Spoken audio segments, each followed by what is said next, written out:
आपने बहुत सारी क्रूज़ लाइन के अंदर देखा होगा कि मोस्टली जितनी भी हायरिंग होती है उसके अंदर मेजॉरिटी जो है वो एशियंस एम्प्लॉय होते हैं। अब समझने की बात ये है कि वो एशियन को ही क्यों हायर करते हैं, खासकर मेजॉरिटी के अंदर, और बजाय कि किसी दूसरी नेशनलिटीज़ के क्यों हायर नहीं करते। अब मैं ये नहीं कह रहा कि सिर्फ एशियंस ही होते हैं, लेकिन मेजॉरिटी जो होती है वो एशियंस की होती है। जैसे इंडियन हुआ, इंडोनेशियन, फिलिपिनोज और वो बाकी छोटी छोटी कंट्री जो एशिया के अंदर है। तो आज इस वीडियो के अंदर हम इसी बारे में बात करेंगे और समझने की कोशिश करेंगे कि क्या रीजन्स हैं और क्या फ्यूचर है स्पेशली एशियंस का, अगर हम क्रूज लाइन्स की बात करें तो। मैं हूं आपका दोस्त Aman and you are watching Aman the cruise traveller. चलो स्टार्ट करते हैं अब इस वीडियो को।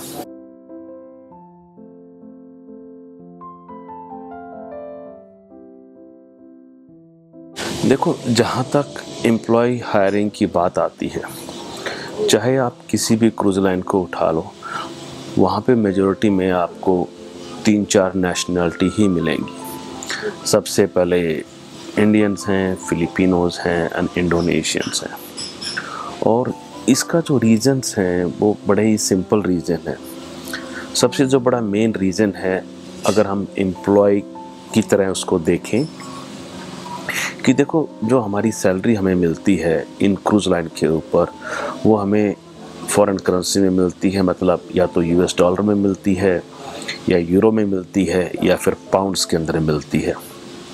और इन तीनों करेंसीज की कीमत जो है, अगर हम उसी पैसे को, सैलरी को अगर हम अपनी करेंसी के अंदर अगर हम कन्वर्ट करते हैं तो एक अच्छा खासा पैसा बन जाता है, जो कि पॉसिबल नहीं है उस जॉब के अंदर अगर हम अपनी कंट्री में काम करें उतना पैसा बनाना।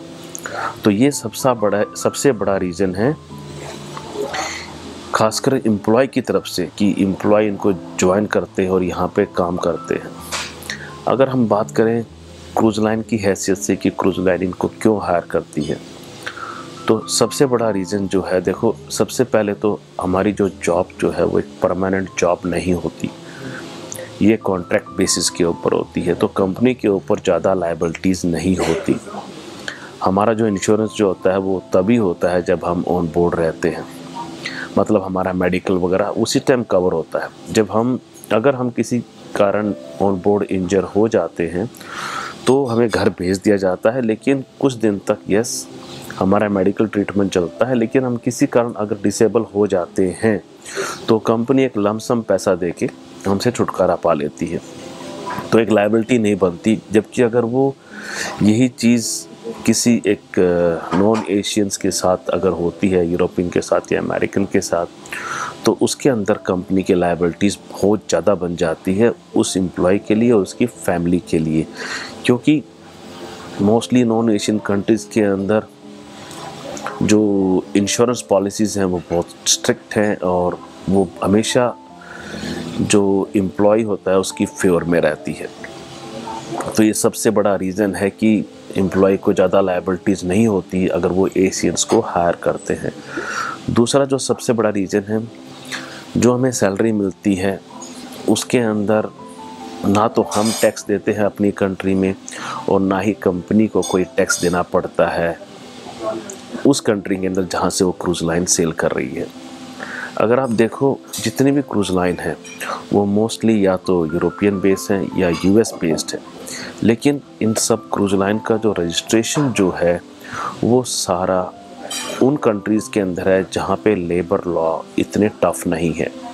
जैसे बहामास, करीबियन के अंदर कंट्री है, मोस्टली क्रूज़ लाइन वहाँ पे रजिस्ट्रेशन करा रखा है या अपना फ्लैग है और उस फ्लैग के नीचे वो ऑपरेट करती हैं।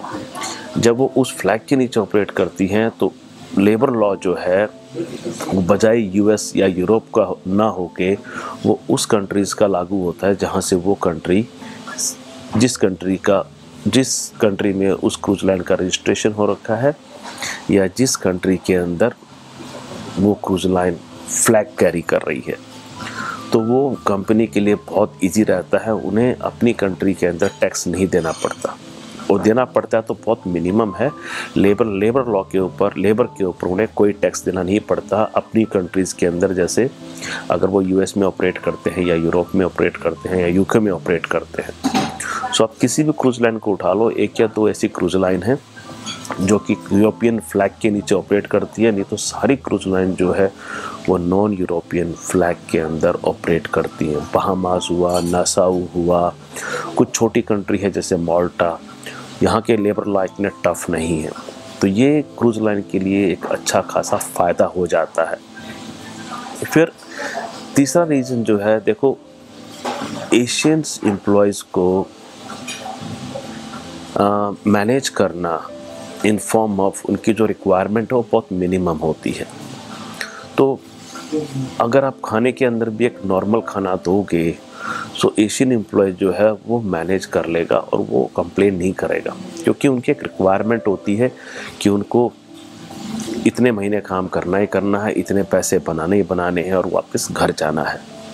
सो कंपनी कहीं ना कहीं इस चीज़ का भी बेनिफिट ले लेती है और बड़ा ऑब्वियस ईजी है एशियन एम्प्लॉयज़ को रिटेन करना, क्योंकि हमारे पास अपनी कंट्रीज़ के अंदर इतनी सैलरी में ऑप्शन नहीं है जो हमें ऑप्शंस यहाँ मिले हुए हैं। इसलिए कंपनी जिस चीज़ का फ़ायदा उठाती है और हमें रिटेन कर लेती है बड़े इजी तरीके से।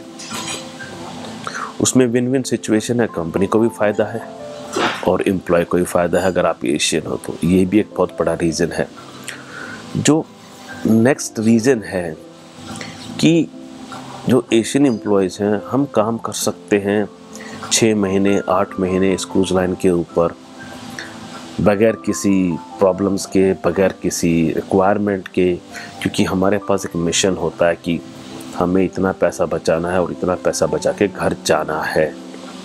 और कंपनी को भी पता है कि एशियन एम्प्लॉय जो है वो लॉयल हैं, वो मेहनती हैं, हार्ड वर्किंग हैं और ईजी है उनको मैनेज करना बजाय कि एम्प्लॉयज़ को जो कि नॉन एशियंस हैं।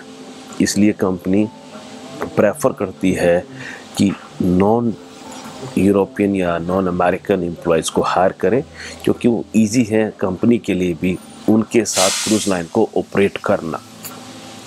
हम लॉन्ग आवर काम कर सकते हैं, हम 12-13 घंटे भी काम कर लेते हैं बगैर किसी नोक झोंक के, जबकि नॉन एशियन के साथ ये दिक्कत होती है क्योंकि उनकी डेवलपमेंट इस तरह से हुई है कि उनको 8-9 घंटे ही काम करना है और उसके बाद उनको वीक में 1 या 2 छुट्टी भी चाहिए, जबकि एशियन के साथ ऐसा कुछ नहीं है। हम पूरा वीक काम कर लेते हैं, हमें छुट्टी ना मिले, जहाँ तक हमें खाना मिलता रहे, पैसे मिलते रहे, हमें कोई दिक्कत नहीं है। अपना 5-6 महीने ख़त्म करेंगे, अपने पैसे जोड़ेंगे और घर चले जाएंगे, जबकि नॉन एशियन के साथ ये नहीं हो पाता। तो ये कुछ ऐसे रीज़न हैं जिसके अंदर मोस्टली क्रूज़ लाइन प्रेफर करती है कि वो एशियन एम्प्लॉयज़ को ही हायर करें। और भी बहुत सारे रीज़न हैं जो कि लॉ से रिलेटेड है, क्योंकि वो सारे लॉ हम पे लागू नहीं होते, जबकि अगर आप नॉन एशियन है वो सारे लॉ अगर आप काम करो क्रूज़ लाइन के ऊपर लागू होते हैं और बड़ा डिफ़िकल्ट हो जाता है किसी भी क्रूज़ लाइन को मैनेज करना if you are a non Asian. So ये विन विन सिचुएशन है। इसके अंदर जो एशियन एम्प्लॉयज़ हैं उनको भी फ़ायदा रहता है, सैलरी भी अच्छी मिलती है, रहना भी अच्छा, खाना भी अच्छा, एंड सेम टाइम जो क्रूज़ लाइन ऑपरेटर है उनको भी फ़ायदा है क्योंकि it's easy to manage Asian employees than non-Asian. So I hope you like this video. If you like it, do share and subscribe. आप अपने कमेंट लिख सकते हो कमेंट सेक्शन के अंदर if you have any comment, और मैं पूरी कोशिश करूँगा कि मैं आपके हर कमेंट का रिप्लाई दूँ। Thank you so much for now. Bye.